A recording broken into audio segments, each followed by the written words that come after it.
नाव देवीदास मस्के. गेल्या 2012 पासून मी सेंद्रिय शेतीविषयी माझी जी उत्सुकता आहे काम करण्याची, जरी मी वेगवेगळ्या क्षेत्रात काम केले, तसं मी प्रोफेसर म्हणून काम केलंय, माझे क्लासेस होते. आणि हे करत असताना मी वयाच्या 10 ते 11 वर्षापासून शेतीशी निगडीत आहे. शेतीशी वेगवेगळे कामं करणे, शेती संबंधी सगळ्या प्रक्रिया आहेत. मग ती द्राक्ष शेती असन, डाळिंबाची असन, ऊसाची असन, कांदे असन, मोसंबी, सगळ्या पिकाच्या बाबतीत मध्ये. आणि जरी माझे क्लासेस होते, मी प्रोफेसर म्हणून काम केलं, पण मला नेहमी वाटायचं का मला शेतीसाठी काहीतरी काम करायचं आहे. आणि म्हणून मला जो संपर्क भेटलेला होता, वेगवेगळे शेतकी अधिकारी, मोठे अधिकारी यांच्या संपर्कात राहिल्यामुळं मला वेगवेगळे प्रशिक्षण घेण्याचा चान्स भेटत गेला. आणि मला कुठेही प्रशिक्षण असलं ॲग्रिकल्चर विषयी, तर मी नेहमी त्याच्यामध्ये सहभाग, त्याला किती दिवस सुट्ट्या टाकायची गरज पडली तर टाकायचो. आणि मित्रांनो, लॉकडाऊन मध्ये मला तेच काम आलं. त्याच्या आधीही मी कंटिन्युअसली वेगवेगळ्या क्षेत्रामध्ये, मग खानदेश, पश्चिम महाराष्ट्र, विदर्भ, उत्तर महाराष्ट्र या ठिकाणी मी वेगवेगळ्या कार्यशाळा घ्यायला लागलो. जवळजवळ माझ्या 150 कार्यशाळा झालेल्या आहे. मी पैठण भागामध्ये जवळजवळ 40 ते 45 माझ्या कार्यशाळा झालेल्या आहे. त्याच्यामध्ये सर्वात मोठी 14 जानेवारी 2018 मी पांडुरंजनगाव या ठिकाणी 950 लोकांची मी या ठिकाणी कार्यशाळा घेतली होती. त्याच्यामध्ये आताचे जे विरोधी पक्ष नेते अंबादास दादा दानवे साहेब होते. 2017 मी येनगाव म्हणून मुक्ताईनगर या ठिकाणी मी, खडसे साहेब महसूल मंत्री होते त्यावेळेस, जेव्हा मी 1500 लोकांची कार्यशाळा सेंद्रिय केळीबद्दल घेतली होती. तर अशा माझ्या छोट्या मोठ्या कार्यशाळा चालतात. पण मला आज राईट खजाना भेटलेला आहे मला, ज्याची मी अपेक्षा करत होतो. ते म्हणजेच झिरो बजेट शेती. हा जर प्रकार जर आपण विचार केला तर भरपूर लोकांनी त्याच्यावर काम केलं. सुभाष पाळेकर सरांनी बी काम केलं. लोकांना स्लरी वगैरे शिकवले. आम्ही पण स्लरी शिकवायचो लोकांना. लोक करायचे, पण सुरुवातीला उत्सुकतेने करायचे आणि नंतर त्यांना ते लेंदी प्रोसेस वाटायची. सर, आमच्याकडे एवढं मॅन पॉवर नाही, आम्ही करू शकत नाहीये. आणि कुठंतरी मग ते विसरून जायचे. आणि मित्रांनो, आता कोणाला स्लरी करायची नाही, त्याचा खजाना आपल्याकडे भेटलेला आहे. बघ, आपण पण शेती करतात. ज्यांनी तुम्हाला हा व्हिडिओ दिलेला असेल ना, हा फक्त 10 ते 15 मिनिटं जर व्हिडिओ बघितला तर मला गॅरंटी आहे, नक्कीच तुम्ही आजपर्यंत शेती करता, तुम्हाला पण भरपूर नॉलेज आहे. पण कुठंतरी शेतकरी आज त्याच्या अल्पज्ञानाचा किंवा त्याच्या अज्ञानाचा फायदा हा मार्केट घेत आहे. आज जर शेतकऱ्याची जर अवस्था जर बघितली, तर जेव्हा मार्केटमध्ये पिकाला भाव असतो त्यावेळेस त्याच्या शेतात पिकत नाही. जेव्हा त्याच्या शेतात पिकतं तेव्हा मार्केटमध्ये भाव नाही. पिकवलं तर त्याला क्वालिटी नसते. आज ज्या पद्धतीनं शेतकरी जमिनीवर खर्च करतोय, शेतीवर खर्च करतोय, मग मजुरी झालं, खत झालं, मशागत झालं, वेगवेगळ्या गोष्टी, तर त्याला अपेक्षित जे उत्पन्न पाहिजे ते भेटत नाही. आणि म्हणून मॅक्झिमम शेतकऱ्यांना नैराश्य येत आहे. आणि म्हणून शेती जो प्रमुख व्यवसाय होता, आता हा पार्ट टाइम व्यवसाय होत चाललेला आहे. आणि सगळ्यांचा कल आज शहराकडे चाललेला आहे, नोकरीकडे चाललेला आहे.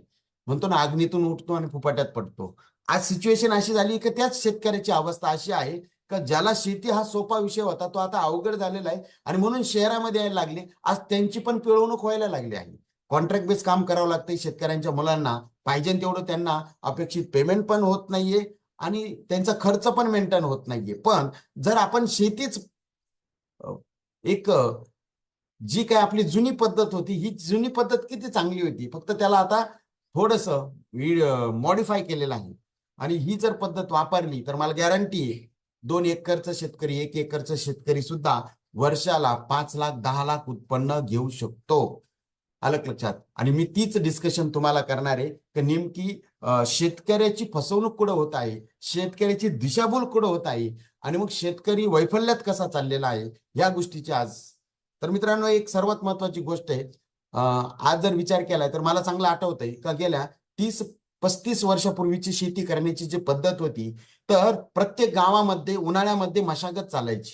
ते म्हणजेच 2 बैलाचा नांगर असायचा. प्रत्येक शेतकरी आपलं उन्हाळ्याचं एकच काम असायचं, काय करायचं, शेती नांगरटी करायची. आणि जेव्हा ती शेती नांगरून ठेवायचं, त्याला उन्हाचे झळाया लागायच्या, त्या ठिकाणी खालची माती वर यायची. आणि जसा काय पाऊस आला, पाऊस पडल्यानंतर जमिनीतलं सगळं तण उगून यायचं. उगून आल्यानंतर त्याच्यावर वखरफाळी केल्या जायची. वापसा आल्यानंतर पेरणी व्हायची. त्यामुळं तण होत नव्हतं, जमीन भुसभुशीत राहायची. जमिनीहून कोणताही शेतकरी बांधावरच चप्पल काढायचा आणि पायी चालायचा. पायी चालल्यानंतर जमिनीतून चालताना त्याला दम लागायचा, थकवा यायचा, कारण जमीन भुसभुशीत होती आणि ती माती त्याला चालू देत नव्हती, एवढी पाय खोल जात होते.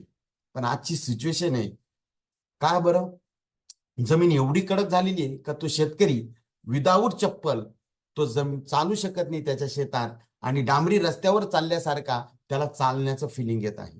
याचं कारण काय का, जसं रासायनिक खताचा वापर वाढला, रासायनिक तणनाशक, बुरशीनाशक, कीटकनाशक ह्या फवारण्या वाढल्या, आणि त्यानंतर जमिनीमध्ये कडकपणा यायला लागला. नंतर 2 बैलाचे नांगरटी ही 4 बैलावर गेली, यांचे 2 यांचे 2, सावड म्हणायची त्याला, आणि म्हणून 4 बैलाचा नांगर आला. त्यानंतर अजूनही जमीन कडक होत गेली. त्याच्यानंतर मिशी फर्ग्युसन ट्रॅक्टर आला, छोटासा ट्रॅक्टर गावामध्ये असायचा बघा, आणि मग त्या ट्रॅक्टरचा वापर करून लोक नांगरटी करायला लागली.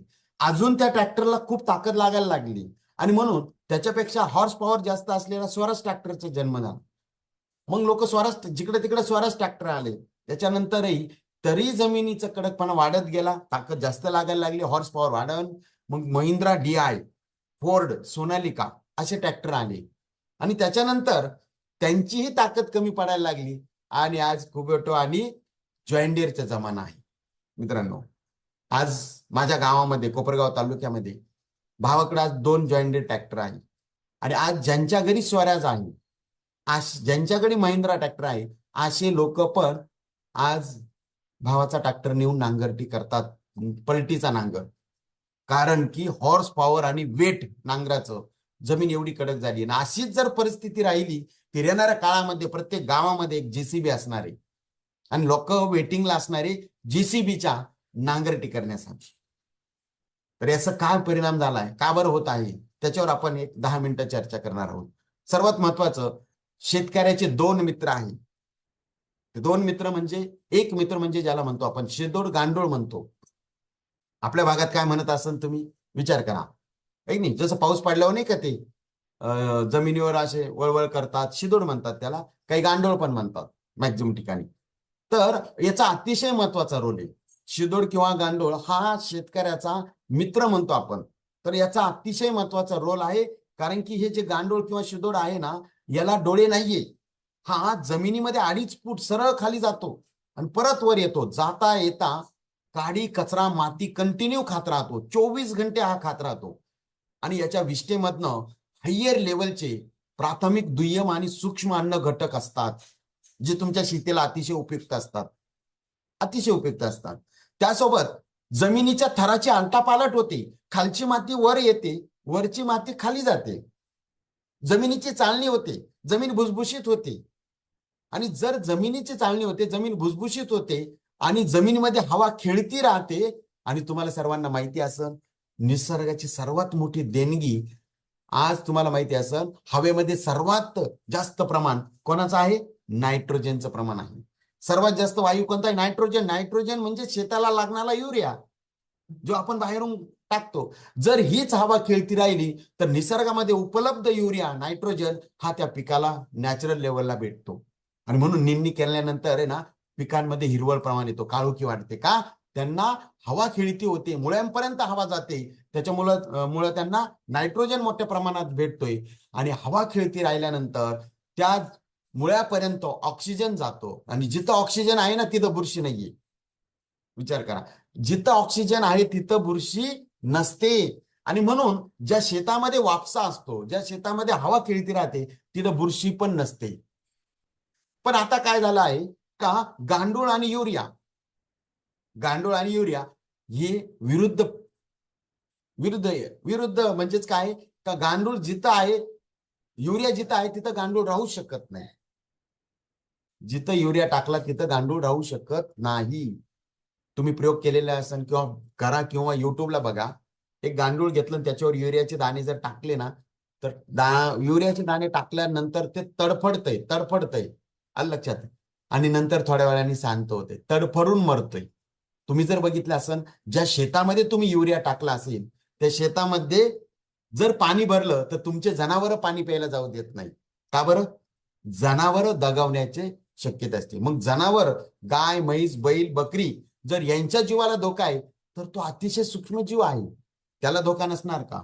आणि म्हणून जेव्हा जेव्हा युरियाचं किंवा रासायनिक फवारण्या, तणनाशक, बुरशीनाशक याचं प्रमाण वाढलं, तसं तसं तो शिदूड किंवा गांडूळ, शेतकऱ्याचा मित्र, हा जमिनीत 2.5 फुटापेक्षा खाली गेला सुरक्षित ठिकाणी, किंवा तो सुप्त अवस्थेत गेला आणि तो नष्ट झाला. त्यामुळं काय झालं, जमिनीचा जो काही चाळणी होत होती आता ती होत नाही. जमिनीमध्ये कडकपणा यायला लागला, चिकटपणा वाढलेला आहे, पाणी धरून ठेवण्याची क्षमता वाढलेली आहे, आणि त्यामुळं बुरशीचं प्रमाण वाढलेलं आहे. पापडी पकडायली जमीन, पापडी पकडल्याने सच्छिद्रता राहत नाहीये, आणि म्हणून खाली ऊब तयार होते, आणि ऊब तयार झाल्याबरोबर बुरशी तयार होते. आणि बुरशी ही सर्वात आधी पांढऱ्या मुळ्या यांचे छिद्र ब्लॉक करते, आणि पिकासाठी पांढरी मुळी अतिशय महत्वाची असते. तुम्हाला सांगतो, हिच्यातूनच मेन सप्लाय होत असतो आपल्या, जे काही आपण खत टाकतो त्याचा. तो दुसरा पार्ट आहे की त्याचा रोल काय असतो, तिथं कोण आणतं मी तुम्हाला दुसऱ्या पार्टमध्ये सांगतो. पण या ठिकाणी पांढऱ्या मुळ्याचे छिद्र ब्लॉक होतात, आणि छिद्र ब्लॉक झाल्यानंतर अन्न घटक सप्लाय होत नाही. अन्न घटक सप्लाय न झाल्यामुळं तुमच्या शेतात जरी तुम्ही खत टाकलं तर त्या पिकाला भेटत नाही, अन्न घटकांची कमतरता तयार होते. आणि जर त्या वाढीच्या अवस्थेमध्ये त्याला पाहिजे ते घटक जर भेटले नाही, जसं कुपोषित बाळ असतं तसं ते पीक पण कुपोषित, म्हणजे त्याच्यामध्ये प्रतिकारक शक्ती राहत नाही, पिवळेपणा वाढतोय. आणि अशातच मावा तुडतुडे थ्रिप्स त्या पानावर बसले, त्याला डंक मारला, त्याचा अन्नरस बाहेर आला, आणि हवेमध्ये आर्द्रता असेल, त्याचा संपर्क झाला, तर तिथं बाह्य बुरशी डेव्हलप होते. आणि बाह्य बुरशी जर कंट्रोल नाही केली तर ती व्हायरसमध्ये कन्वर्ट होते. आणि जेव्हा व्हायरस डेव्हलप होतो, तो 1-2 कमकुवत झाडावर होतो, आणि डेव्हलप झाल्यानंतर तासा गणिक तो सगळ्या पिकामध्ये पसरतो. आणि जेव्हा शेतकरी दिल हवाल होतो, आणि मग तो जातो ते पानं घेऊन किंवा त्याचा फोटो काढून, आणि मग तो सांगतो काय याच्यावर काय फवारायचं. आणि मग दुकानदार वेगवेगळ्या त्याच्या दृष्टीने देत असतो. फवारणी पानावर चालली, समस्या मुळामध्ये आहे. मुळामध्ये समस्या आहे, फवारणी पानावर चालली. मुळं चांगले तर फळं चांगले, लक्षात घ्या. मुळं चांगले तर फळं चांगले. मुळांमध्ये समस्या आहे, फवारणी पानावर चाललेली आहे. आलं लक्षात? आणि यासाठी आज मी जे काही तुम्हाला सांगणार आहे, जे काही तुमच्याशी चर्चा करणार आहे, ही चर्चा तुमच्या आयुष्यामध्ये, तुमच्या शेतीला, तुमच्या आयुष्याला कलाटणी देणार नाही असणार आहे. आणि खरं अर्थाने तो शेतकरी, मी म्हणतोय, ही थेरी वापरली तर वर्षागणिक ऍटलिस्ट 15 ते 20 हजाराची बचत करणार. बचत सोबत त्याचं उत्पन्नही वाढणार. जे काही शेतकऱ्याचा प्रश्न आहे का माझं उत्पन्न वाढणार की नाही, उत्पन्न पण वाढणार, आणि जमीन सुपीक पण होणार. आणि 3-4 वर्षानंतर त्या शेतकऱ्याला जो खर्च करावा लागत होता 100% खर्चापैकी फक्त 20 ते 30% खर्चामध्ये तो ऍव्हरेजली पूर्वीपेक्षा 40, 50, 60% उत्पन्न वाढू शकतो. हा फॉर्म्युला मी तुमच्याशी डिस्कशन करणार आहे. तर मित्रांनो, हा झाला गांडुळाचा रोल. आता दुसरा रोल काय असतो, तुम्ही जे खत टाकताय, मला एकच आहे, आतापर्यंत मी अनेक मेळाव्यामध्ये प्रश्न विचारले का, तुम्ही जे खत टाकताय, बरोबर, आता खत टाकल्यानंतर तुम्हाला जमीन उकरून बघा, जेव्हा तुम्ही त्या पराठ्या काढतात याच्या कपाशीच्या, त्यावेळेस बऱ्याच लोकांनी सांगितलं, अहो ते खत तसंच आहे तिथं. मग मला सांगा, खत मुळ्यापर्यंत जातं का मुळ्या खतापर्यंत येतात? खत मुळ्यापर्यंत जातं तर मुळ्या खतापर्यंत येतात? हा प्रश्न अनुत्तरितच राहिलाय. बऱ्याच जणांनी वेगवेगळे उत्तर दिले. नाही, खत मुळ्यापर्यंत जातं ना मुळ्या खतापर्यंत येतात. जे काही तुम्ही खत टाकतात त्या खताला मायक्रो लेव्हलला विघटन केलं जातं, सूक्ष्म लेव्हलला विघटन करून स्टोअर केलं जातं, आणि ते स्टोअर करून पांढऱ्या मुळ्यापर्यंत पोहोचवलं जातं, आणि ते मायक्रो ऑर्गॅनिझम करतात. कोण करतात? मायक्रो ऑर्गॅनिझम, सूक्ष्मजीव. हा शेतकऱ्याचा दुसरा मित्र आहे. आणि खरा शेतीचा मजूर हाच आहे. तुम्ही म्हणतात ना, मजूर भेटत नाही. तुम्हाला किती पण मजूर भेटले, पण तुमच्या शेतामध्ये मायक्रो ऑर्गॅनिझम नसेल तर तुमचे सगळं खर्च वाया, तुमच्या त्या मजुराची सगळी मेहनत वाया जाणार. जर तुमच्या शेतामध्ये मायक्रो ऑर्गॅनिझम नसेल, सूक्ष्मजीव नसेल तर. मी तर मान्य करतोय, मी आता ह्या मुद्द्यावर ठाम आहे का खरा शेताचा मजूर आहे ना, तो सूक्ष्मजीव आहे. तोच खरं काम करतोय, तो अतिशय महत्वाचं काम करतोय. एक आई त्याच्या बाळाला जेव्हा जन्म देते, तर त्याला जोपर्यंत 1 वर्षाचा होईपर्यंत जे काही पालन पोषण करते ना, ते आईशिवाय होऊ शकत नाही. तसं या जीवाणूशिवाय तुमचं पीक उभंच राहू शकत नाही. जसं एका बाळाला, एक 2-3 महिन्याचं बाळ आहे, त्याच्या बाजूला पाची पकवान वाढून ठेवलंय, तर जीव शकतो का, खाऊ शकतो का? नाही. वाढून जरी ठेवलं तरी तो उपाशीच राहणार, जोपर्यंत त्याला त्याची आई भरावणार नाही. तसंच या जीवाणू, तुम्ही टाकलेलं खत, याला विघटन करून, स्टोअर करून, त्या पिकाला जेव्हा जेव्हा गरज आहे, वाढीच्या काळात काय गरज आहे, नायट्रोजनची गरज आहे, त्यावेळेस ते भरवतात. जेव्हा त्याला ब्रँचेस यायला पाहिजे, त्यावेळेस त्याला पोटॅशियमची गरज असते, तेव्हा फॉस्फरसची गरज असते, ते फॉस्फरस देतात.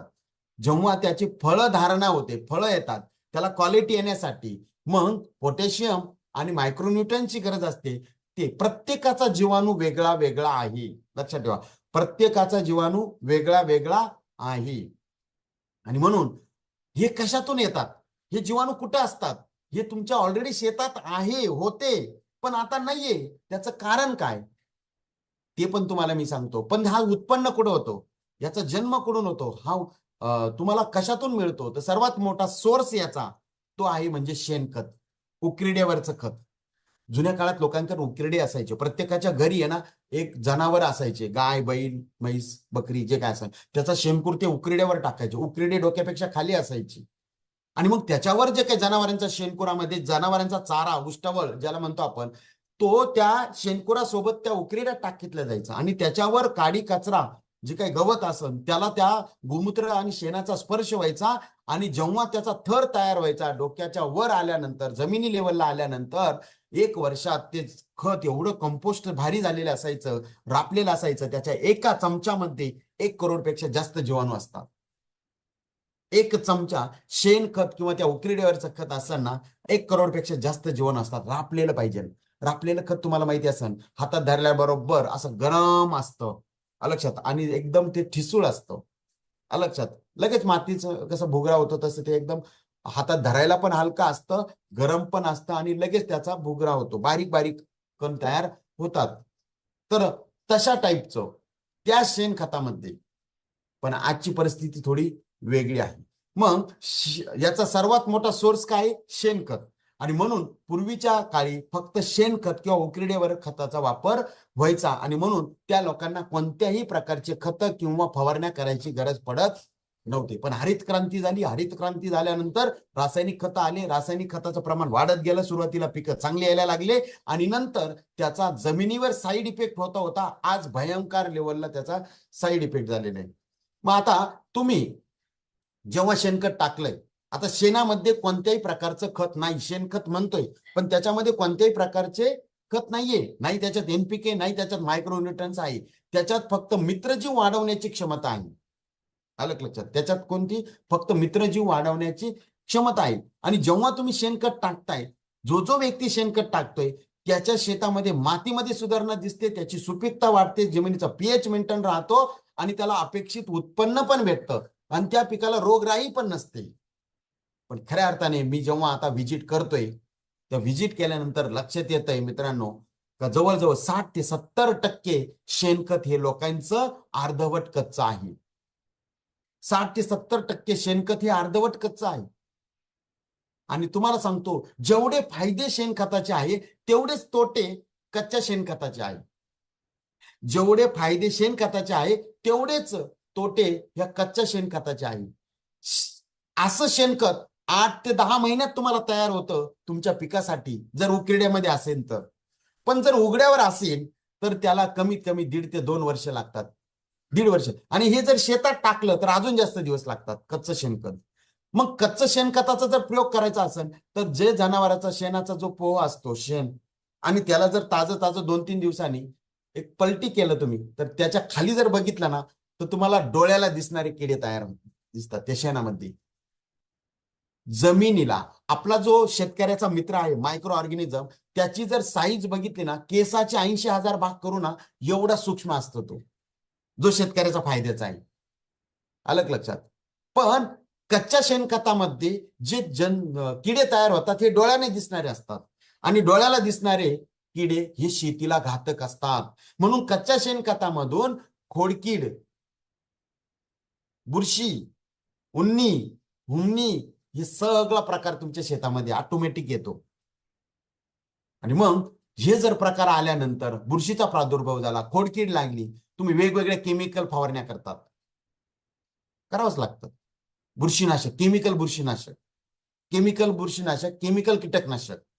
आणि जेव्हा मला सांगा, बुरशी हा जीव आहे की नाही? बुरशी हा जीव आहे.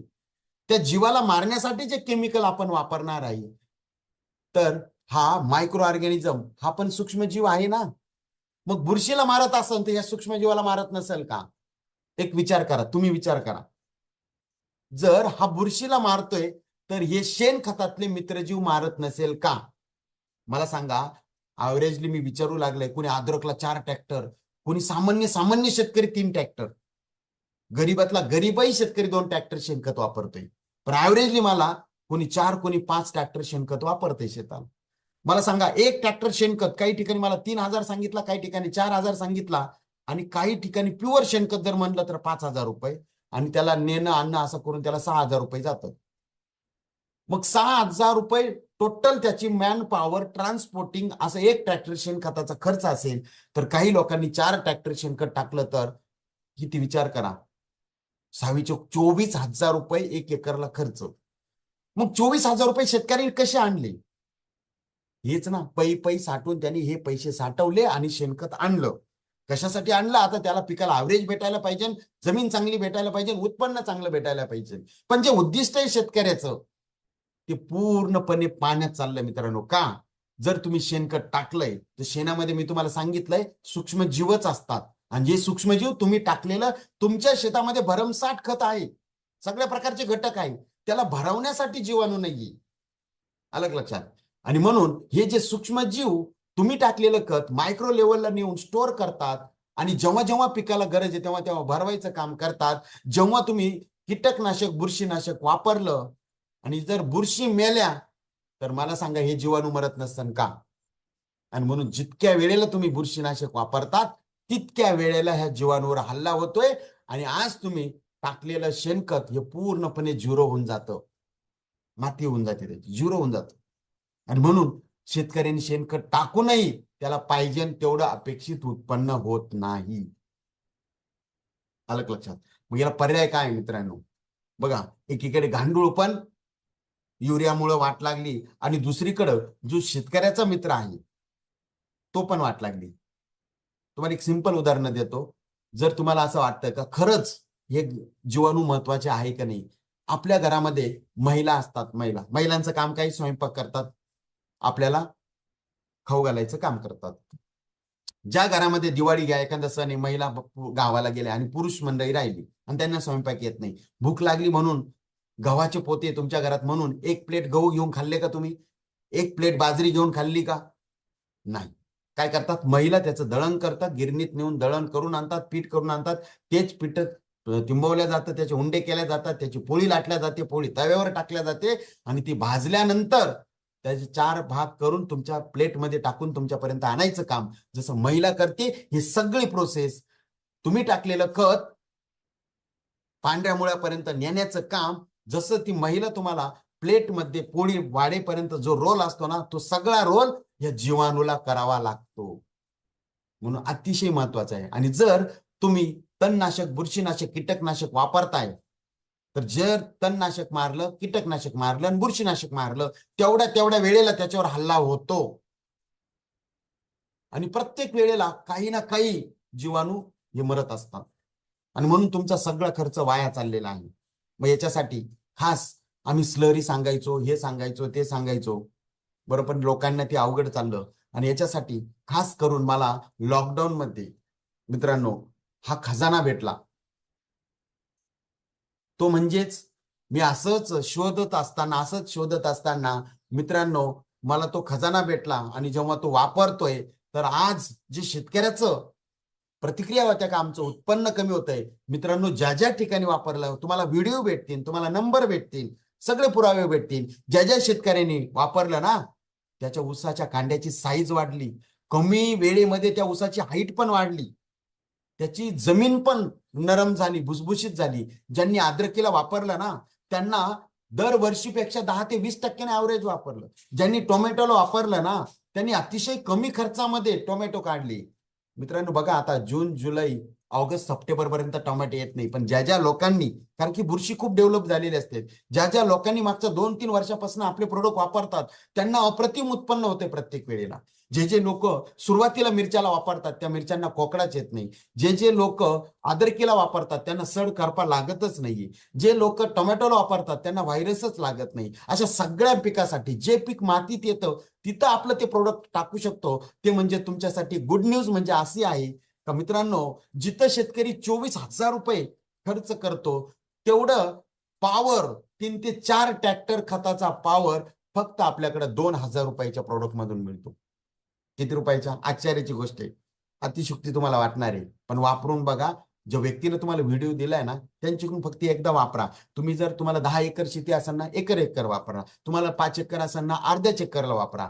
पण एकदा तुमच्या शेतात ट्रायल घ्या. व्हिडिओ एवढे आहे, रिझल्ट एवढे आहे ना, मी हे मान्य करतोय का प्रत्येकाची जमीन वेगळी, प्रत्येकाच्या जमिनीचा पोत वेगळा आहे. एकाच गावामध्ये एका शेतकऱ्याची खळगट जमीन असते, एका शेतकऱ्याची काळी जमीन असते, एखाद्या जमिनीमध्ये पोयटा असतो. प्रत्येकाची माती वेगवेगळी. तुम्ही स्वतः तुमच्या शेतात घ्या. शेतकऱ्याला प्रयोगशील राहणं गरजेचं आहे. पण हा प्रयोग जसं तुमच्या आजोबा पंजोबांनी तुम्हाला शेती दिली ना, तीच शेती जशीच्या तशी किंवा त्याला सुपीक बनवून आपण आपल्या 2-3 पिढींना देऊ शकतो. अतिशुक्ती वाटेल, पण वापरून बघा. तुम्हाला 3 ते 4 ट्रॅक्टर शेणखताचा पॉवर फक्त 2,000 रुपयाच्या प्रोडक्ट मध्ये. सॉइल केअर सनगार्ड नावाचं प्रोडक्ट मित्रांनो, ज्याच्यामध्ये तुम्ही जर सॉइल केअर जमिनीत टाकलं त्याच्यात मायक्रोराईज आहे. जमिनीमध्ये जे काय पांढऱ्या मुळ्या 3 ते 4 पटीनं वाढतात. 98% पोटॅशियम बेस ह्युमिक आहे. सेंद्रिय कर्ब वाढतोय त्याच्यामुळे. वर्मी वॉश वापरलेले त्याच्यामुळे गांडूळ मोठ्या प्रमाणात तयार होतात त्याच्यामध्ये. आणि त्याच्यामध्ये एक असा सेन्स आहे ना, जेव्हा हे प्रोडक्ट आपल्या शेतात टाकतं ना, जे सुप्त अवस्थेमधले मायक्रो ऑर्गॅनिझम आहे ना, हे ऍक्टिव्ह होतात. ऍक्टिव्ह झाल्यानंतर त्याला वातावरण तयार करण्याचं काम करतं त्याच्या प्रोडक्शनसाठी. दर 3 तासाला दुप्पट वाढ होत असते. अतिशय जबरदस्त प्रोडक्ट आहे सॉइल केअर. आणि हे नाही बोलणार, तुम्ही तुमच्या मातीत टाका, तुमची माती तुम्हाला सांगणार आहे. आणि दुसरं प्रोडक्ट आहे मित्रांनो, सन गार्ड. तुम्हाला माहिती असेल, आज चीन, पाकिस्तान या बाउंड्रीवर रात्रंदिवस आपलं सैन्य डोळ्यात तेल घालून हातात बंदूक घेऊन उभा आहे. आणि म्हणून रात्री आपण झोपतोय. जर हे सीमेवर उभं नसेल तर आपण रात्री झोपू शकलो असतो का? कधी पण अटॅक झाला असता आणि कधी पण गोळीबार झाला असता. मग जेवढं त्या सैन्याचं काम आहे ना, तेवढंच आपल्याकडे हे सनगार्ड तुमच्या जमिनीत करते. शेतकरी बुरशी आल्यानंतर बुरशीनाशक वापरतो, तोपर्यंत त्याचा खूप अटॅक झालेला असतो. आणि काही लोक तर ऍडव्हान्स मध्ये टाकू लागली केमिकल बुरशीनाशक, म्हणजे जीवाणू आधीच मारून टाकले. काय खाऊ घातलं जाणार तुमच्या पिकाला? ऍडव्हान्स मध्ये तुम्ही बुरशीनाशक टाकलं तर काय, आधीच तुम्ही त्याला खाऊ घालणारेच लोक गायब करून टाकले. बाळाला जीव घालणाऱ्या आई जर नष्ट गेली या दुनियातून, ते बाळ उपाशी राहील का नाही? मग आधी बुरशीनाशक टाकणं म्हणजे अतिशय घातक आहे. कारण की ती डायरेक्ट अटॅक कशावर करतं? मायक्रो ऑर्गॅनिझमवर करते. आलं लक्षात? म्हणून सनगार्ड हे जैविक बुरशीनाशक आहे. याच्यामध्ये मित्रजीवी बुरशी डेव्हलप करून सोडलेले आहे. मिलिटरीला डायरेक्ट भरती केल्याने जातात. एक तर त्याची परीक्षा घेतल्या जात्या, नंतर त्याला 6 महिन्याचं ट्रेनिंग देतात आणि मग परफेक्ट करून बाउंड्रीवर पाठवतात. तसं हे जे काय मित्रजीवी बुरशी याला डेव्हलप करून एकत्र करून 1 लिटर मार्फत तुमच्यापर्यंत पोहोचवलेलं आहे. 1 एकरला 1 किलो सॉइल केअर आणि 1 लिटर सनगार्ड याला 200 लिटर पाण्यात टाकायचं. शक्य झालं तर त्याच्यात 3 लिटर ताक टाकायचं आणि याला जमिनीतून द्यायचं. सनगार्ड काय करतात? कंटिन्यू शत्रुबुरशीला खातं, मारत नाही, खातं. जसं गप्पी मासे पाळा आणि हिवताप टाळा, असं गव्हर्नमेंटचं एक घोषवाक्य होतं. गप्पी मासे काय करतात? त्या हिवतापाच्या मच्छरला, ज्या ठिकाणी डेंगू हिवतापाचा मच्छर असताना, जे पाण्याच्या ठिकाणी असताना, त्या ठिकाणी हे जर मासे असेल तर त्या मच्छरला खातात, म्हणजे प्रादुर्भाव होऊ देत नाही. सेम जर तुमच्या शेतात असेल हे मित्रजीवी बुरशी, हे शत्रू बुरशीला कंटिन्यू खात राहतात. मला सांगा, तुमच्या जमिनीतल्या पिकाला पांढऱ्या मुळ्याला बुरशीच लागू दिल्या नाही तर काय होणार बरं? वाढ होणार आणि तुमच्या शेतातले सगळे घटक त्याच्या मार्फत सप्लाय केले जाणार. म्हणून मुळ्या चांगल्या तर फळ चांगले. हे जे मी म्हणतो ना, अलग लक्षात. तर तुमच्या मुळात सेफ राहणार आहे, पांढऱ्या मुळात सेफ राहणार आहे. आणून दुसरं कोणतं काम आहे? जर कोणी शेणखत टाकलं असेल, कच्चं शेणखत असेल, तुमच्या शेतामध्ये जो काडी कचरा असतो पिकाचा किंवा कच्चं शेणखत असेल ना, त्याच्यामध्ये डिकम्पोजर आहे, हे त्याला कुजून टाकतं. त्या शेणखताला पण काडी कचऱ्याला पण, आणि त्याच्यामुळे तुमच्या शेतातला सेंद्रिय कर्ब वाढतो. अतिशय खतरनाक जैविरूची जोडी आपली. तुम्ही वापरा आणि मला कॉल करा. तुम्ही आपल्या प्रोडक्टचे भक्त बनणार. आणि अजून एक थर्ड प्रोडक्ट आणले, नावच त्याचं महाराजा आहे मित्रांनो. जर जे त्याच्या शेतात वापरणार तो शेतकरी राजा होणार. या प्रोडक्टच नाव महाराजा का ठेवलं आहे? जेही ज्याच्या शेतात वापरणार तो शेतकरी राजा होणार. का माहिती का? आज कार्बनचा सेंद्रिय कर्ब हा अतिशय महत्वाचा आहे अन्न प्रक्रिया तयार करण्यामध्ये. आणि ज्याच्या शेतामध्ये सेंद्रिय कर्ब जास्त आहे त्याच्या शेतातले अपटेक केले जाते सगळे घटक. आणि म्हणून आज जमिनीचा पीएच खूप घसरलेला आहे. त्यामुळं जमिनीमध्ये खारफुट्या झालेल्या आहे, क्षाराची पातळी वाढलेली आहे आणि सेंद्रिय कर्ब नाहीये त्याच्यामध्ये. जर तुम्ही या दोन प्रोडक्ट मध्ये गरज वाटली तर, ज्यांची जमीन काळी आहे, ज्यांची जमीन चिकटपणा जास्त आहे, पाण्याचा निचरा होत नाहीये, किंवा ज्या शेतकऱ्याला किती पण काही खत टाका पीक ऍव्हरेजच देत नाही, त्या शेतकऱ्याने आपला कार्बन महाराजा नाव आहे त्याचं. अलग लक्षात. मार्केटमध्ये कोणत्याही कार्बन घेतला तुम्ही तर त्याच्यामध्ये 5% पर्यंतच 5% पर्यंतच आहे, पण आपल्या याच्यामध्ये 11% पर्यंत कार्बन हा दिलेला आहे. खतरनाक लेवलचं ऑर्गेनिक कार्बन आहे मित्रांनो हा.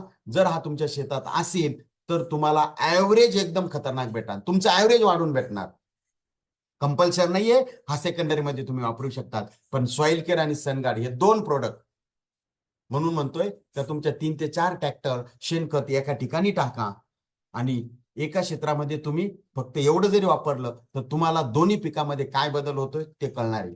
आणि ज्यांनी शेणखत टाकलेलं असेल त्यांनी सॉइल केअर सनगार्ड तर टाकाच, पण सन कंट्रोल नावाचं एक प्रोडक्ट आहे, हे खोडकीड होऊ दिल्या जात नाही, उन्नीचा प्रादुर्भाव होऊ दिला जात नाही. आल्यानंतर खूप अवघड जातं करायला. ज्या व्यक्तीनं तुम्हाला आणलेलं आहे, सगळे तो प्रोडक्ट मला सांगता येणार नाही, पण मी हे दोन प्रोडक्ट तुम्हाला आवर्जून सांगतोय. तुम्ही बघा, राहिला खर्च, तुम्ही म्हणणार सर आता हा आम्हाला एक्स्ट्रा खर्च आहे का? तर नाही. तुम्हाला काय करायचंय, तुम्ही जे ऍव्हरेजली वार्षिक पिकावर जो खर्च करतात, त्या पिकावर जेवढा खर्च करतात ना त्याच्यातला 30% कपात करा. जर तुम्ही 100 किलो डीएपी वगैरे टाकत असाल ना तर त्याच्यात 70च किलो टाका, 30% कपात करा, 30% खर्च कमी करा. तुम्ही 10,000 रुपयाचं टाकत होते ना तर 7च हजाराचं टाका, 3,000 रुपये वाचवा आणि त्याच्यातले 2,000चे प्रोडक्ट वापरा. 2700 रुपये जातील तुम्हाला महाराजासोबत. पण चमत्कार बघायचा ना तर तुम्ही आधी फक्त हे 2,000चेच प्रोडक्ट वापरा.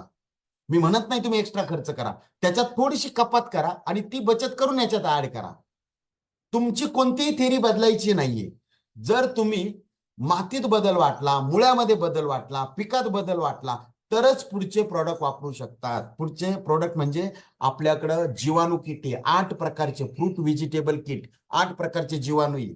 ज्याच्या शेतामध्ये लई केमिकल बेस होतात, जे वारंवार तणनाशक मारावं लागतं. बिंदास मारा, मजूर भेटत नाही ना, बिंदास मारा, तणनाशक मारा ना 8 दिवसानंतर आमची जीवाणू किट सोडा, परत तुमची जमीन पूर्व पदावर येणार. ती पुढची थेरी आहे. नंतर आमचा जो काही तुम्हाला कन्सल्टंट भेटतील, जे व्यक्तीने तुम्हाला व्हिडिओ दिला त्यांच्या मार्फत तुम्हाला मार्गदर्शन भेटेल. कधी गरज पडली, माझ्याशी बोलायची गरज पडली तर तुम्ही नंबर घेऊन बोलू पण शकतात. पण पहिल्यांदा हे दोन प्रोडक्ट वापरा. याच्यामध्ये जर तुम्ही सॅटिस्फाईड वाटले आणि तुम्ही म्हणणार आमचं पीक वाया जाईल का? अजिबात नाही. मला सांगा, शेतकरी पीक लावल्यावर फक्त काढायलाच जातो का? शेतकरी असा प्राणी आहे, असा व्यक्ती आहे का जो क्षणाक्षणाला त्याच्यात जसाही वेळ भेटेल हा शेतावरच जातो. जसाही वेळ भेटेल तो त्याच्या शेतावरच जातो, कारण की लय मोठा खर्च केलेला असतो त्यांनी. अलग लक्षात. तुम्ही वारंवार शेतात जातात, मग दररोज तुम्हाला तुमचं पीक दिसणार आहे, दररोज पीक दिसणार आहे. तुमचं पीक सांगणार आहे त्याला गरज आहे की नाही. अलग लक्षात. तुमचं पीक सांगणार आहे. आणि म्हणून तुम्हाला तुमची कोणतीही थेरी बदलायची नाहीये. तुम्हाला फक्त ऍडिशनल 2,000चा खर्च करायचा आहे, ते पण एक्स्ट्रा इन्कम करायचं नाही. 30% तुमचं बाकीचं खर्च कमी करा आणि हे वापरा. तुम्हाला ऍव्हरेज मध्ये काही फरक पडणार नाही. उलट काही लोकांनी ऑटोमॅटिक बाकीचा खर्च कमी कमी करत आपले सगळे, आम्ही म्हणत नाही आमचं सगळं वापरा, आम्ही म्हणत नाही 100% आमचंच वापरा. आम्ही हेच म्हणतो तुम्ही फक्त आमचं मातीवर वाचा. माती आणि माता. माती वाचली तर आपल्या माता वाचणार आहे, आणि माता वाचल्या तर सगळं जग वाचणार आहे. तर जगाचा पोशिंदा माता आहे. आईच सगळ्या म्हणतात ना, सर्व जगाची आई म्हणतो ना, जननी. तसंच आहे ना.